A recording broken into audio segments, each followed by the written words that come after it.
कटरा एक बार फिर सुर्खियों में है। वैसे तो पूरे जम्मू और कश्मीर में भी बारिश ने जो आफत मचाई है और जिस तरह की बारिश हुई है, ऐसा कहा जा रहा है, माना जा रहा है कि पिछले 99-100 सालों में ऐसी बारिश नहीं हुई। यानी कि 99 साल या फिर 100 साल, दो आंकड़े आ रहे हैं। लेकिन इस तबाही के बाद जो हालात बने हैं, खासतौर से कटरा में, जहां माता वैष्णो देवी के दर्शन के बाद जो श्रद्धालु उस ट्रैक पर थे, उनमें जो उस ट्रैक पर जब वो लैंड स्लाइडिंग का शिकार हो गए, और जो आंकड़े अभी आ रहे हैं उसके मुताबिक 34 लोगों की मौत हो चुकी है, इनमें ज्यादातर श्रद्धालु ही थे।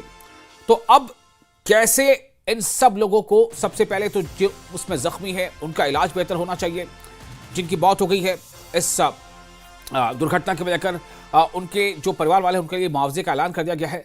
लेकिन अब कहते हैं ना कि सियासत को हर जगह कोई ना कोई रास्ता मिल जाता है, और सियासत जो है इस बार भी अपना चैप्टर पलटना नहीं भूल रही है। इस हादसे पर, यानी कटरा में जो कुछ हुआ, उस पर कुछ सवाल भी उठ रहे हैं, और सवाल उठाने वाले चर्चित चेहरे हैं। सवाल ये उठाए जा रहे हैं कि जब मौसम का अलर्ट था और लगातार मौसम विभाग से इस बात का अंदेशा था, आशंका व्यक्त की जा रही थी कि मौसम खराब हो सकता है, तो आखिर हमने पहले ही कुछ एहतियाती कदम क्यों नहीं उठा लिए? क्या अगर एहतियाती कदम उठा लिए जाते तो जो आंकड़े हैं, मरने वालों की तादाद है, क्या वो कम हो सकती थी? ऐसे कई सवाल हैं, सवाल उठ रहे हैं, तो जाहिर है कि इसका जवाब भी सामने आएगा। तो आज हम इसी पे बातचीत करेंगे कि क्या वाकई कटरा में जो कुछ हुआ, उस हादसे पर भी अब सियासी क्लाउड बर्स्ट हो गया है।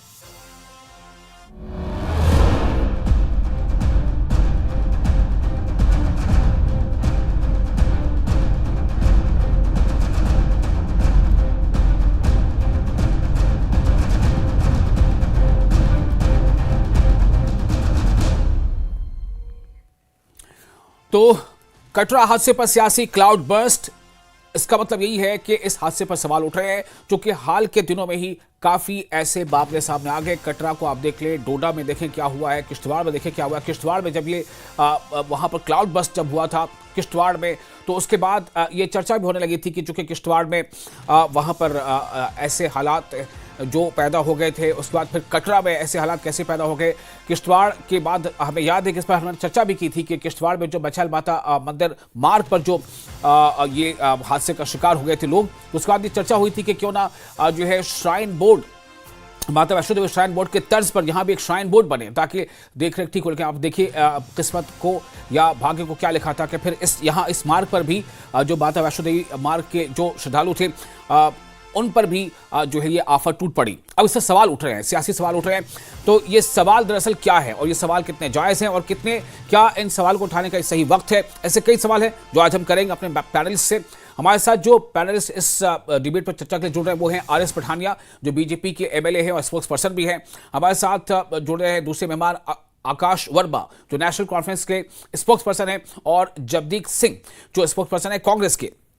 तो सबसे पहले मैं आकाश वर्मा आपके पास आना चाहता हूं, और मैं ये जानना चाहता हूं कि कुछ सवाल उठाए हैं सुरेंद्र चौधरी ने, और उससे पहले आपकी पार्टी के सीनियर लीडर उन्होंने भी सवाल उठाए हैं। तो अब सवाल ये पैदा होता है कि क्या ये सही वक्त है इन सवालों के उठाए जाने का? एनसी जो है ये सवाल आखिर क्यों उठा रही है, और इन सवालों में क्या आपको लगता है कि ये सवाल जायज़ है? एनसी का क्या मौक़िफ़ है? शुक्रिया विशाल साहब। मैं बाकी फेलो पैनलिस्ट का भी यहाँ पर वेलकम करता हूँ। सबसे पहले तो जो सवाल आज सुरेंद्र चौधरी साहब ने उठाए हैं, जी मैं समझता हूँ कि वो 100% सही हैं। अगर मैं आपको पिछले कुछ दिनों पहले का जो वाकया पाडर में चिशोती क्लाउड बर्स्ट जो हुआ, जी अगर मैं वो याद दिलवाऊं आपको, तो वहां पर भी हमारी लगभग 60 से 65 कीमती जानें चली गई। तो क्या वैसा एक इंसिडेंट होने के बाद भी जो हमारा हमारा एडमिनिस्ट्रेशन है, जो यहाँ पर इन सारी चीज़ों को फैसिलिटेट करता है, जी क्या उनको इस चीज़ की भनक नहीं थी कि हम ऑलरेडी एक त्रासदी से गुजरे हैं? क्या यहाँ पर उस चीज़ को क्योर करने के लिए क्या करेक्टिव या कोई प्रिवेंटिव मेजर्स नहीं उठाए जा सकते थे? तो ये सबसे बड़ा सवाल जो है ये एलजी लेड एडमिनिस्ट्रेशन के ऊपर उठता है कि अगर आईएमडी यानी इंडिया मीटेरोलॉजिकल डिपार्टमेंट द्वारा जी 23 तारीख को, मैं हम्म अगर आपको टाइमलाइन फ्रेम करूं ऑन हम्म रिकॉर्ड, हम्म 23 तारीख से लेकर 27 तारीख की रात तक जो था कॉन्टिन्यूसली यहाँ पर रेनफॉल हुआ। 23 तारीख को आईएमडी द्वारा एक जानकारी जो है वो पब्लिक की जाती है कि आने वाले जो 3-4 दिन रहने वाले हैं वो हाई अलर्ट, उन्होंने वार्निंग जारी की। लेकिन 23 तारीख के बाद 24 तारीख को जब 24 घंटे के स्पैन में 190 mm रेनफॉल जो है वो रिकॉर्ड किया गया। और अगर आप आईएमडी की रूल्स और रेगुलेशंस देखेंगे तो अगर एक 24 घंटे के स्पैन में 100 mm से ज्यादा रेनफॉल अगर रिकॉर्ड किया जाता है जी तो उसको हाई अलर्ट पे दर्ज किया जाता है और जी। वहां पे प्रिवेंटिव और करेक्टिव मेजर जो है वो लेना शुरू कर दिए जाते हैं। हम्म। लेकिन मैं आज आज आपके माध्यम से एलजी एडमिनिस्ट्रेशन को ये सवाल पूछना चाहता हूं हम्म। कि 23 तारीख को वार्निंग आने के बाद 24 तारीख निकल गया, 25 तारीख निकल गया, ऐसी क्या कॉम्प्लिकेशंस थी, ऐसी क्या पाबंदियां थी आप लोगों के ऊपर कि आपने 26 तारीख के 1:30 बजे जाके यात्रा को सस्पेंड किया? आपने उन यात्रियों को जिनको रजिस्टर किया, जिनको आपने एक ग्रीन सिग्नल दिया वहां पर जाके दर्शन करने का, आपने उनको जानबूझकर मौत के घाट पर उतार दिया, मौत के कुएं में फेंका। तो आज ये सवाल इनसे पूछना जायज है, क्योंकि जब भी हादसे होते हैं तो किसी ना किसी को जिम्मेवारी लेनी पड़ती है। लेकिन लेकिन आज लेकिन जब ये हादसा आकाश जी, मैं आपसे ये जानना चाहता हूं कि मौसम विभाग ने जो अलर्ट किया था वो अपनी जगह पर दुरुस्त है। बारिश हो सकती है, तेज बारिश हो सकती है, लेकिन क्या उसे ये भी पता चल जाता है कि कहां पर लैंडस्लाइड होगा, कहां पर क्लाउड बस्ट होगा? और अगर बारिश तो आप देखिए कई जगहों पर हो रहे हैं, हर जगह पर हो रहे हैं, लेकिन ऐसा क्यों ये हम मान लें कि उस आगाही को नेगलेक्ट किया गया? ऐसा क्यों लगता है आपको? देखिए विशाल साहब, मैं आपको बताऊं कि क्लाउड बर्स्ट तो जगह जगह हो रहे थे, हम्म। लैंडस्लाइड भी हर जगह हो रही थी, हम्म। लेकिन एक वैष्णो देवी यात्रा जो वर्ल्ड फेमस यात्रा है, जहां पर एक साल में करोड़ों से ज्यादा श्रद्धालु यहाँ पर आते हैं, और हमें ये तो अंडरस्टूड है कि जो यात्रा है वो तो रहेगी, क्योंकि श्रद्धालुओं का की आस्था बनी रहती है इस जगह के साथ, और वो काफी तादाद में जो है वो कटरा और वैष्णो देवी की यात्रा करने आते हैं। तो हम्म। क्या उन लोगों को उस एक प्रॉपर समय पर दिया जाना, क्या ये दिखाता, मतलब क्या दर्शाता है? क्या ये लैक ऑफ एडमिनिस्ट्रेटिव प्रिपेयर्डनेस थी, या फिर वो कोई पुअर डिसीजन मेकिंग है ये एलजी लेड एडमिनिस्ट्रेशन की, कि इनको इस टाइमिंग के बारे का अंदाजा नहीं था? जो कि एक मैं कॉमन सेंस मैं समझता हूँ कि एक कॉमन सेंस है कि अगर 23-24 तारीख को आप लोगों ने एक उस लेवल के ऊपर से वाटरफॉल रिकॉर्ड कर लिया, ठीक है। रेनफॉल रिकॉर्ड कर लिया, उसके जी बावजूद भी आप लोगों ने उस यात्रा को ठीक होने है। दिया, मैं और कोशिश जो करूंगा कि श्रद्धालु इस थे। बारे में और जवाब दूंगा, लेकिन इसमें कुछ जवाब आ रहे हैं, मैं अभी आपके सामने रखूंगा। फिलहाल हमारे साथ जगदीप सिंह जुड़ चुके हैं, स्पोक्स पर्सन है कांग्रेस के।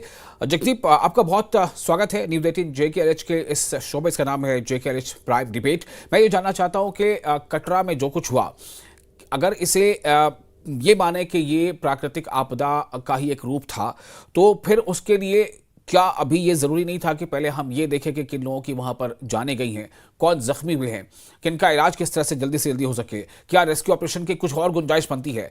और ऐसे समय में क्या ये सवाल उठाना कि फलां की गलती है या फलां ने ये नहीं किया, फलां ने ये नहीं किया, क्या ये दुरुस्त है? आप क्या मानते हैं? आजम साहब आदाब। जी इस निकम्मी, निठल्ली और नकारा सरकार, जिसे परोक्ष रूप से पुनर्गठन अधिनियम की धारा 55 लगाकर एक सशक्त जनादेश वाली जनता द्वारा चुनी गई सरकार के सिर पर थोपना, यह सबसे बड़ी विडंबना है कि आज मौके की सरकार को सवाल खड़े करने पड़ रहे हैं। और मनोज सिन्हा का एडमिनिस्ट्रेशन इतना अपंग हो चुका है कि इनके पास ना तो किसी सवाल का कोई वाजिब उत्तर है और ना ही इन्हें इसकी कोई परवाह है। मैं पूछना चाहता हूं, क्या तवक्को करते हैं आप? लेकिन विपक्ष से क्या सत्ता पर जगदीप जी, आजम साहब, एक चीज देखिए, एक चीज यहां पर मैं आपसे कहना चाहूंगा। आपने कहा कि इस सरकार को थोपना, ये सरकार अभी तो थोपी नहीं गई ना। आप ही के अगर शब्दों का मैं इस्तेमाल करूं तो ये थोपी तो अभी नहीं गई। ये तो जो चुनाव के बाद जो सरकार बनी है, उस सरकार के बनने से पहले का वो सिस्टम है जो 2019 के बाद जो पुनर्गठन, राज्य पुनर्गठन जो तय हुआ था, उसके बाद की व्यवस्था है। तो उसको अभी हम ये क्यों माने कि ये सरकार थोपी गई है? या अभी तो ये दो जो सिस्टम्स हैं और इस बीच जो अभी ये आपदा का स्वरूप हमें देखने को मिला है, इस पर क्या जब आप ये सवाल उठाएंगे तो फिर आपसे भी सवाल उठ सकता है कि भाई आपकी सरकार भी क्या कर रही है? बहुत सारे ऐसे डिपार्टमेंट्स हैं, बहुत सारे ऐसे सेक्टर्स हैं जिसकी मिनिस्ट्री जो है आपकी जो कोalition गवर्नमेंट है उसके पास है। आजम साहब, मैं आपसे तवक्को करूंगा कि थोड़ा सा वक्त मुझे दे दे। मैं समझता हूं आपकी मजबूरी, लेकिन बराए मेहरबानी अब जरा मुझे कोई बोलने मजबूरी नहीं दीजिए। है, मैंने सवाल रखा है तो और आपने जवाब के लिए मुझे आपको बोलने मौका दे रहा दीजिए। हूं। सवाल सवाल प्रत्युत्तर पे मैं बड़ा साफ बता चुका हूं आपको। मैंने धारा तक गिना दी आपको। क्या है आज लोगों के द्वारा चुनी गई सशक्त जनादेश वाली सरकार के हाथ में? और मुझे जरा बताइए, 14 अगस्त को जब चिसली गांव में इतना बड़ा क्लाउड बर्स्ट हुआ, आपके पास इंफॉर्मेशन था? वेदर रिपोर्ट थी? आपने यात्रा को सस्पेंड नहीं किया। 26 और 27 अगस्त को जब अर्धकुमारी में कि इतना बड़ा हादसा दूसरी मर्तबा हुआ, आप मुझे सीधा एक जवाब दीजिए बिना लाग लपेट के। आप तमाम स्कूल जो है, शैक्षणिक संस्थान है, उनको बंद करवा देते हैं, लेकिन यात्रा बदस्तूर जारी रहती है। फिर जब आपसे पूछा जाता है तो आप एक तरह से निर्लज्जता का वो आवरण ओढ़कर आप पूछने वाले जो जिम्मेदार, आप कह सकते हो, चाहे वो सत्ता पक्ष है चाहे विपक्ष के लोग हैं, उन पर सवाल डालते हैं। और दूसरी बात जरा मुझे आप एक बता दें यहां पे, बराए मेहरबानी, कि क्यों सवाल ना हो। मैं आपको एक उदाहरण के साथ बताना चाहता हूं, थोड़ा पीछे ले जाता हूं। मैं नाम बता रहा हूं, ये स्वयंभू गुरु था। हाथरस में स्टैम्पीड हुआ था, 121 लोगों की जान चली गई थी। यही सरकार थी ना जिसने एफआईआर में उसका उस तथाकथित गुरु का नाम तक दर्ज नहीं किया था। क्या तवक्को करेंगे इनसे?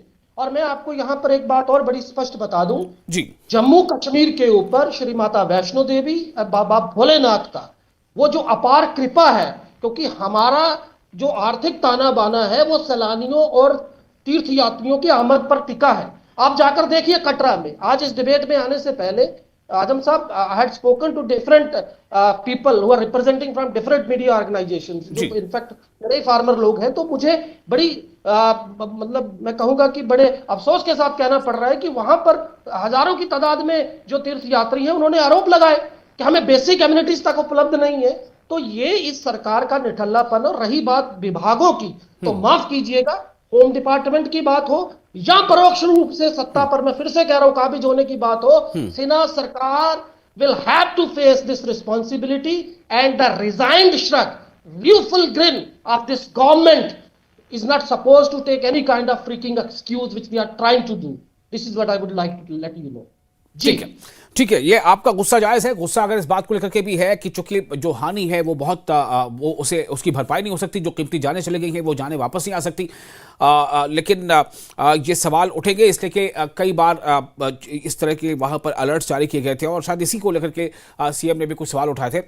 मैं आपके पास आना चाहता हूँ, हमारे साथ जो साथी हैं आकाश। आकाश, मेरा सवाल यही होगा कि यहाँ पर अभी इस वक्त जिम्मेदारी क्या है? ठीक है कि ये कुछ हुआ, आप जो सवाल उठाते हैं सवालों को जगह मिलनी चाहिए। मेरा सवाल ये भी है कि लेकिन यहाँ पर हमें अभी और करना क्या चाहिए? क्या यहाँ पर हमें मिलजुल करके, इकट्ठे होकर के, एक जॉइंट एफर्ट के साथ और तेजी से कदम अभी थोड़ा बढ़ा करके, ताकि जो लोग जख्मी हुए हैं उनका इलाज प्रॉपर हो जाए, उसमें कहीं कोई कमी तो नहीं रह जा रही है? जो कुछ अगर कुछ ऐसी आशंका बच रही है, कोई डेड बॉडीज वहाँ आस अभी शायद हो सकते हैं स्थल पर हो, उनको उनके लिए काम किया जाए। क्या ये अभी ज़रूरी नहीं है? देखिए विशाल साहब, आपने इससे कुछ देर पहले आपने एक बात की कि कौन कौन से डिपार्टमेंट्स जो हैं वो सरकार के पास है। मैं सबसे पहले तो आपके माध्यम से ये स्पष्ट कर देना चाहता हूँ कि ये जो यात्रा और ये जो श्राइन बोर्ड है, इसके जो चेयरपर्सन है ऑनरेबल लेफ्टिनेंट गवर्नर साहब, और इनके अंडर जो सीईओज हैं और जो पूरी एंटायर बॉडी है, इसको जो कंट्रोल है वो डायरेक्टली एलजी साहब करते हैं। और जहां तक जम्मू कश्मीर रीऑर्गेनाइजेशन एक्ट के तहत जो एडमिनिस्ट्रेटिव पावर्स या होम डिपार्टमेंट की पावर्स या लॉ एंड ऑर्डर जो भी है, जी। वो एलजी साहब के पास है। तो जहां तक यहाँ की चुनी हुई सरकार के पास है, अब ये हादसा तो हो चुका है, लेकिन यहाँ पर आप देखेंगे कि जो हमारी हेल्थ मिनिस्टर हैं, उन्होंने फुली तौर पर ये ऑर्डर निकाला है कि ये जहां जहां पर भी ये घटनाएं हुई हैं, हम इमीडिएटली वहां जाएंगे, इन जगहों को मॉनिटर करेंगे। जहां तक रिलीफ की बात है, वहां पर ऑनरेबल चीफ मिनिस्टर साहब ने 6 लाख रुपए एसडीआरएफ प्लस सीएम फंड से जो है उसका भी वहां पर ऐलान किया है। और यहाँ से मैं कुछ दिन पहले, अगर आपको चिशोती जो यहाँ पर वाकया हादसा हुआ था, उसमें भी मैं अगर आपको बताऊं तो वहां पर भी क्लाउड बस्ट होने के इमीडिएटली अगले ही दिन जो ऑनरेबल चीफ मिनिस्टर साहब हैं वो मौके पर गए। बिल्कुल। और अब आप लोग जो सवाल उठा रहे थे, एक और पक्ष हमारे साथ अभी शामिल हो गए। आरिस पठानी हमारे साथ जुड़ चुके हैं, बीजेपी के एमएलए हैं, स्पोक्स पर्सन भी हैं। आरिस पठानी साहब, ये पहले तो हमने किश्तवाड़ देखा, फिर अब कटरा, बाकी और जगहों पर हो ही रहा है वो, डोडा या दूसरी जगहों पर। जब किश्तवाड़ का जो वाक़या हुआ था, तब इस पर एक मांग भी उठी थी कि क्यों ना हम माता वैष्णो देवी श्राइन बोर्ड की तरह से ही माता मचाल के जो दर्शन के जो रहा, तो वहाँ भी एक श्राइन बोर्ड इस तरह का हो और जिसके जो है देख रेख अच्छे से हो सके। लेकिन अब देखें कि फिर वहाँ पे ये चीज़ें हो गई हैं। जो नेशनल कॉन्फ्रेंस के नेता है वो सवाल उठा रहे हैं, वो कह रहे हैं कि कहीं ना कहीं इस पर लापरवाही बरती गई है, जबकि मौसम विभाग ने हमें पहले अलर्ट कर दिया था। पठान साहब, मैं चाहता हूँ कि आप इस बारे में अपनी राय रखें। जी वैशाल साहब, मैं थोड़ा लेट से जुड़ा। मैं जिस क्षेत्र में हूँ वहाँ थोड़ा सिग्नल की थोड़ी प्रॉब्लम है। अपनी विधानसभा क्षेत्र में जहाँ से विधायक हूँ वहाँ पे थोड़ा लैंडस्लाइड, भूस्खलन और रेन और फ्लैश फ्लड्स की वजह से नुकसान को थोड़ा मैं ज्यादा ले रहा हूँ। डायरेक्टली आपके विषय को मैंने सुना और समझा है, मैं जरा स्पष्ट इसको बता दूं कि ये एक आपदा है। This is a calamity. और इस कैलेमिटी पे हम कम से कम तू मैं हम ब्लेम गेम से निकल के हम जम्मू कश्मीर की कैपेसिटी, उसकी क्षमता इस तरीके से बढ़ाएं। देखें, पहली बात, ऐसी बारिश पिछले 100 वर्ष में कभी हुई नहीं। पॉइंट 1। पॉइंट 2, जम्मू कश्मीर ने as a matter of policy अपने फ्लड मैनेजमेंट, फ्लड वार्निंग्स और रेन्स का इस तरीके के एंटीसिपेटेड क्लैश में कभी इतना को कॉम्प्रिहेंसिव प्लान हम नहीं बना पाए। इट इज एन इंस्टीट्यूशनल और सिस्टमिक एक कहीं ना कहीं, अगर मैं बोलूंगा चूक, अगर जो मिसगिविंग कहीं रही है, तो इस पे हम लोग सभी बैठे हैं, हम इस पे छीटाकशी ना करें। We should create our capacity, we should create our capability, we should upgrade our capacity and capability. और इस ब्लेम गेम में ना फंस के सबसे पहले तो इस त्रासदी में जिन लोगों ने अपनी जानें गंवाई हैं, पहले चशोती और फिर माँ वैष्णो देवी के पवित्र दरबार में, उनको सांत्वना, उनको सद्भावना पेश करें। दूसरा, ये ऐसा एक इंपॉर्टेंट श्राइन है जो पूरे जम्मू कश्मीर में टूरिज्म का फोकस है। लोग प्लान करते हैं कि वैष्णो देवी दर्शन करेंगे, उसके बाद पहलगाम जाएंगे, गुलमर्ग जाएंगे, फलानी जगह जाएंगे, ऐसा करेंगे, वैसा करेंगे। हर साल मोर देन 2 करोड़ के पास टूरिस्ट यहाँ पे आ रहा है, और जो जम्मू कश्मीर के अपने आप में एक टूरिज्म की एक बैकबोन को सस्टेन कर रहा है। तो यह बहुत एक सेंसिटिव विषय है। सिवाय इसके, पहले भी जब भगदड़ हुई, अब RIFD कार्ड के माध्यम से उसने वैष्णो देवी श्राइन बोर्ड ने उसमें इंप्रूवमेंट की है। तो यहाँ पे भी मेरा विनम्र निवेदन है, ठीक है, भावनाएं हैं। अब कटरा में भी कुछ लोग शायद प्रदर्शन कर रहे हैं, ठीक है, मुख्यमंत्री जी ने भी एक अपनी ओर से विरोधाभास जताया, वो एक बात है। लेकिन मेरा मानना है, I am of the considered view, कि हम सभी को एक मंच पे, एक पटल पे, एक स्वर में, एक आवाज में हम सबको इकट्ठा होकर चलना है। मैंने कहा कि जम्मू कश्मीर की कैपेसिटी और कैपेबिलिटी पार्टी पॉलिटिक्स से ऊपर होकर हमें अपग्रेड करनी है। और ऐसे सानिया, ऐसे इंसिडेंट, ऐसे हादसे आने वाले वक्त हम रोक कैसे सकते हैं? हम इसमें अपनी, मैंने कहा कि कैपेसिटी कैपेबिलिटी कैसे बढ़ा पाए, इसका वार्निंग कैसे आ पाए, हम ग्लोबल वार्मिंग कैसे ठीक कर पाए, हम डेवलपमेंट विद ए ह्यूमन और उसके साथ साथ नेचुरल टच के साथ कैसे बढ़ पाए, एक वैलिड विषय है। मुझे कोई आप जैसा मित्र सुबह बात कर रहे थे, कटरा में प्रोटेस्ट हो रहे हैं, मैंने कहा चलो प्रोटेस्ट करें, डेमोक्रेसी हर एक का राइट है। लेकिन एक पॉइंट तो ठीक कह रहे हैं कि अब त्रिकुटा हिल्स को हम कितना डेवलप कर करके उसकी नेचुरल इकोलॉजी को खराब करेंगे, तो कहीं ना कहीं फिर नेचर जो है, कुदरत है, अपना रंग रूप तो दिखाएगी। कुछ सवाल यहाँ पर हमारे कांग्रेस के साथी भी उठा रहे थे, आकाश वर्मा भी मौजूद है, वो भी उठा रहे थे। मैं चाहूंगा कि जगदीप जी, क्या आपको जवाब मिल गया? वसाल साहब, एक्चुअली पठानिया साहब की वाकपुटता का जो है मैं कायल हूँ। विधायक है, व्यस्त है, थोड़ा लेट जुड़े हैं। एनी हाउ, जिस तरीके से, जिस साफगोई के साथ इन्होंने उन तमाम सुलगते हुए ज्वलन सवालों से किनारा किया है, वो साफ साफ दिखाता है कि प्रवचन बहुत बढ़िया देते हैं, अक्सर देते हैं। मुझे ये बता दें, जो मैंने पहले सवाल पूछा, मैं फिर से पूछ रहा हूं कि जब आपके पास मौसम विभाग से बड़ी स्पष्ट 2 टूक चेतावनी थी कि क्लाउड बर्स्ट हो सकता है, किसी भी तरीके की वैसी प्राकृतिक आपदा जो कि संभावित थी वो हो सकता है, बावजूद उसके आपने यात्रा को चलते रहने दिया। दूसरी बात, मैं इनकी मजबूरी समझता हूं। दरअसल क्या है कि भाजपा के किसी नेता, वो भले ही किसी भी राजनीतिक कद का हो, उसकी मजाल नहीं है कि वो मनोज सिन्हा साहब के खिलाफ जाए, उनकी कार्यकुशलता के ऊपर सवाल खड़ा करे। लेकिन मैं बता दूं आपको, ये वही व्यक्ति हैं, जब लोकसभा चुनाव था तो 3 मरतबा उठ के चले गए थे अपने गृह प्रदेश में, जम्मू कश्मीर को छोड़कर, यहाँ की अपनी जिम्मेदारियों से किनारा करके। तो इनसे कोई बहुत ज्यादा तवक्को है भी नहीं। अब सवाल ये है, जैसे नेका के प्रवक्ता ने बड़ा स्पष्ट कर दिया, जब श्राइन बोर्ड के being a chairman of the shrine board, is it not the extreme responsibility of the person who is heading this particular designation? And this sheer kind of negligence at the part of Sinha government, should it not be taken so seriously? We had lost many precious lives and now we are just listening these freaking excuses continuously. I mean, without any breach of continuity. What the heck we will get out of it? ठीक है, आकाश- बाकी अगर आप ये कह रहे हैं, जी। 1 minute और लूंगा, हाँ, अगर आप हाँ। ये कह रहे हैं कि ये वक्त नहीं है इस तरह तरीके की छीटाकशी करने का, मेरा सीधा एक ही आपसे प्रश्न है। करीब करीब 125 बेशकीमती जाने चली गई, आपने स्कूल बंद करवा दिए लेकिन यात्रा चलती रही। ठीक इस है। पर आप जवाब नहीं देंगे? ठीक है। या सिर्फ कहानियां नहीं, सुनाएंगे? जवाब दे रहे वो पठानिया जी यहाँ पे मौजूद है, उनके पास मैं फिर से जाऊंगा। आकाश जी, पठानिया साहब मौजूद है हमारे पास, कोई सवाल आपका हो तो बताएं, समय कब है, छोटी बात। देखिए, पठानिया साहब ने थोड़ा लेट ज्वाइन किया। मैं वही सवाल दोबारा से एक बार पूछना चाहता हूँ कि जैसे पठानिया साहब ने अभी टूरिस्ट इंटेंसिटी की बात की कि यहाँ पर सालाना 2 करोड़ से ज्यादा टूरिस्ट आते हैं। आप उस जगह की सेंसिटिविटी को जानने के बाद भी अगर 23 तारीख को IMD यानी इंडिया मीटरोलॉजिकल डिपार्टमेंट ने आपको रेड अलर्ट कर दिया था कि यहाँ पर जो है त्रासदी हो सकती है, यहाँ पर फ्लैश फ्लड्स या लैंडस्लाइड आ सकते हैं, तो 23 तारीख को वार्निंग आने के बाद 24 तारीख को 190 mm से ज्यादा रेनफॉल रिकॉर्ड किया गया। तब भी इस एडमिनिस्ट्रेटिव सेटअप की आंख नहीं खुली। 24 तारीख को लगातार बारिश के बाद ठीक तब है भी कोई पठानिया आंख जी, नहीं खुली। सवाल एक यही था जो मैं आपके पास मैं थ्रू कर रहा हूँ जी। मेरी बात खत्म होने दीजिए प्लीज। हाँ, नहीं, 26 समय तारीख को आपका सवाल मेरे 26 पास, मैंने तारीख सुन को- लिया था ना, मैंने आपका सवाल सुन लिया था ना। अब लेट हिम स्पीक बिकॉज अब वक्त ज्यादा बचा नहीं, वो तो ऐसे ही इनसे ये उनको पूछिए लेट हो कि गया जुड़ने 26 में। तारीख को 1:30 हाँ। बजे क्यों यात्रा बंद की गई जबकि 23 तारीख से वार्निंग इशू की गई। ठीक है पठानिया साहब, सवाल मोटे तौर पर यही है कि यात्रा रोकी क्यों नहीं गई, सवाल ये है बस। जी, मैंने विनम्र निवेदन किया कि हमें कुछ विषयों को, कुछ मुद्दों को, कुछ मौजू को हमें पार्टी पॉलिटिक्स से ऊपर उठ के हमें बात करनी पड़ेगी। मैंने एक नया सब्जेक्ट इंट्रोड्यूस किया, development with humanity actual touch.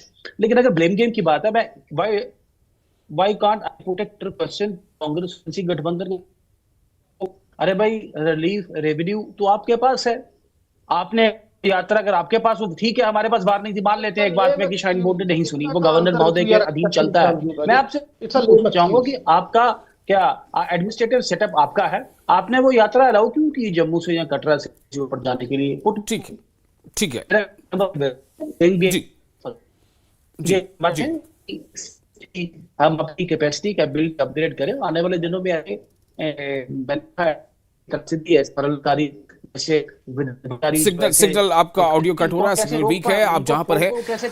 देखिए सवाल देखिए अशोक, आकाश जी, जवाब सुन लिया ना आपने, जवाब बिल्कुल सुन लिया ना इनका कि जम्मू से आकाश जी, यात्रा क्यों नहीं रुकी? जगदीप जी, जी। सवाल जग जाहिर है, जवाब कितना मिला कितना नहीं मिला हमारे दर्शक भी समझ रहे, और क्योंकि हमारे पास वक्त अब बचा नहीं है और पठानिया जी जहां पे उनका सिग्नल थोड़ा वीक है, इसलिए आवाज बहुत साफ आ भी नहीं पा रही है। का जवाब नहीं है इनके पास। अब मैं आप तमाम लोगों का बहुत शुक्रिया अदा करता हूं, आपने अपना वक्त दिया और इस बहुत ही हसास मौजू पर अपनी बात रखी। बस कोशिश ये थी